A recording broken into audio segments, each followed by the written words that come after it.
Բարի լույս, եկել է ժամը համեղությունների, սուրճ ուտելու և նաև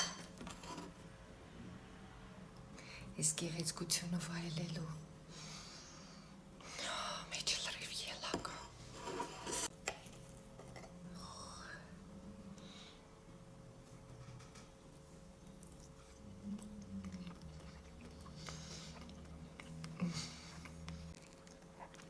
Միակ նայեք ինչ գեղեցկություն է։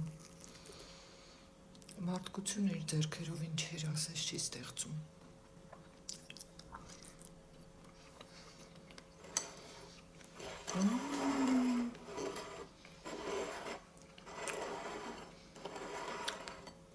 Գիտեք, որ ելակը շատ օգտակար հատկություններ ունի։ Բայց հիմա չեմ ասի, մտեք ինտերնետ նայեք։ Բարեխորշակ, լավոր, ժպիտներովոր, սիրովոր։ Իսկ ես շարունակեմ վայելել այս գեղեցկությունը։